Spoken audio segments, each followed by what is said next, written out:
In the wild world of 2025 podcasts, where celebs spill tea hotter than a British summer, Hasan Minhaj's latest episode of Hasan Minhaj Doesn't Know just lit a fire under the royal family drama. Dropping on October 29th, the chat with Prince Harry isn't your typical stiff upper lip interview. It's a roast fest wrapped in raw honesty, with Minhaj channeling his inner stand-up savage to unpack the soul-sucking side of fame. And let's cut straight to the gut punch line that had X, formerly Twitter, exploding. Being constantly watched and never really seen can be a burden. Minhaj slapped on a cheeky twist, dubbing it a royal best-selling burden, a nod to Harry's memoir Spare that's equal parts hilarious and heartbreaking. Truest words ever spat about the guy who's been paparazzi bait since diapers. But hold up, it's not just Harry's cross to bear. This hits Meghan Sussex square in the chest too. The Sussex duo? They're the ultimate exhibit A, under a microscope 24/7, dissected like lab rats, yet invisible when it counts. Watched? Hell yeah. Seen, not by the vultures circling their every move. Picture this. Minhaj, the Emmy-winning comic with a knack for slicing through BS like a hot knife through butter, sits down with Harry in a setup that's more The Daily Show than The Crown. The episode, cheekily titled Prince Harry Wants Big Tech to Stop Hacking Our Kids' Brains, dives headfirst into the Sussexes' post-royal grind, think Archewell Foundation crusades against online child predators, and Harry's surf sessions in Montecito that scream I've traded castles for Coachella vibes. But Minhaj doesn't let Harry off easy. Oh no. He kicks off with a theatrical read-aloud from Spare, hamming up the bit where Harry's dad, Pa, aka King Charles, drapes a jacket over his formal duds, while our boy raids TJ Maxx for Gap hand-me-downs. It's like a bad rom-com, Minhaj quips, his voice dripping sarcasm as the audience howls. Harry's cracking up too, but you catch that flicker in his eye, the one that says, yeah, laugh, but this was my cage. From there, Minhaj pivots to the real meat fame's double-edged sword. He echoes Harry's own words from Spare, that relentless gaze from the press and public that turns you into a spectacle but erases your humanity. Watched but never seen, Minhaj muses, his tone shifting from jabs to jaw-dropping insight. Harry's nodding hard, spilling how he and Meghan have taken their beatings online. Those endless trolls, the fake news tsunamis, the death threats that make your skin crawl. It's not hyperbole, it's their Tuesday. Remember the 2023 near-catastrophic car chase in New York? Or the endless Meghan made him do it drivel? Minhaj calls it out without mercy. This isn't journalism, it's a blood sport. And Harry's all in, talking up the parents' network, his initiative to shield kids from social media's black hole.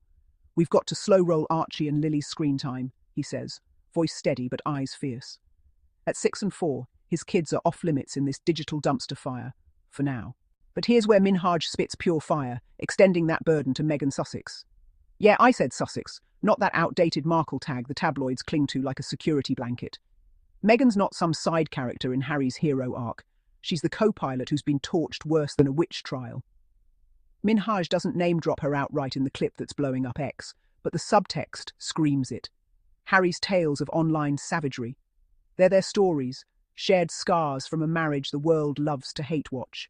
Meghan's the one who birthed Netflix deals and lifestyle empires from the ashes of Buckingham Palace's cold shoulder, all while dodging headlines that paint her as the villain in a fairy tale gone sour. Watched? The Paps stake out her yoga class like it's the Oscars.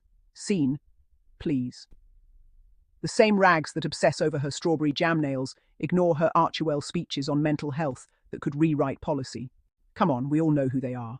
The Daily Mail drones, the Reddit rage baiters, the royal experts, red, grudge-holding ex-staffers, who binge on Sussex schadenfreude like it's fast food.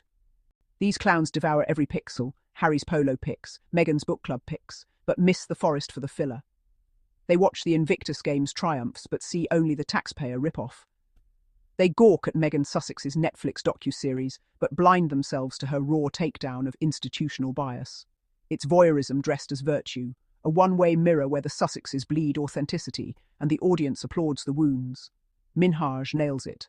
This royal best-selling burden sells books, spikes clicks, but leaves Harry and Meghan Sussex ghosts in their own lives. You're out here saving kids from algorithms, Minhaj presses, while the world algorithms you into oblivion. Harry's quiet laugh. It's the sound of someone who's just too tired to fight the script. Don't get it twisted. This ain't all doom-scrolling. Minhaj keeps it lit with bits that had me, honestly, just cackling into my coffee. The accent challenge, pure gold. Which part of America? Harry asks, sweating like he's prepping for the Sats. Minhaj fires back, anywhere, dude.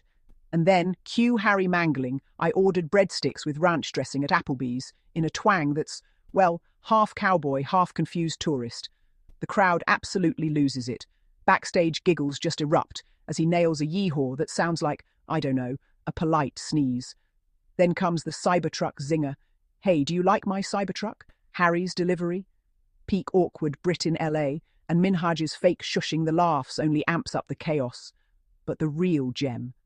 Minhaj drops a pop quiz curveball. What do you think of this Taylor Swift Charlie XCX beef? Harry's face, priceless confusion. The what? He blurts, like he's been asked to explain quantum physics. Minhaj is doubled over, explaining the fake feud, because of course it's fabricated drama. And Harry's just blinking, the absolute epitome of I'm here for the AI talk, not this millennial mess. It's so humanizing, reminds you Harry's not some untouchable duke. He's a dad who zones out on celeb gossip. Then, yeah, the conversation gets deeper. Deeper cuts hit on the future. Harry's coy on US citizenship. No plans. At this point, with that trademark ellipsis pause that leaves doors just a bit cracked, Minhaj probes the American dream, surfing as his most yank habit. TK Maxx hauls that screen budget prince. And Harry? He owns it. No apologies, none at all. But woven in. Warnings on AI mirroring social media's sins unchecked data, grabs turning kids into ad fodder before they can even tie their shoes. We've got to regulate before it's too late, Harry urges, channeling that spare vulnerability into activism. Minhaj, ever the provocateur, ties it back. Fame's the original algorithm, profiling you before you even log on. So why does this episode slap so hard? Because Minhaj doesn't just interview, he interrogates the invisible chains, that watched but never seen line.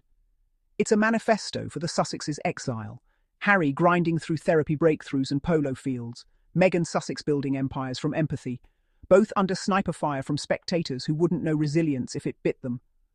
The critics, those keyboard crusaders and Fleet Street fossils, they're the burden's enablers, feasting on fragments while the full picture just starves. We see you, lurking in comment sections, twisting every smile into scheming. But Minhaj's mirror reflects the truth.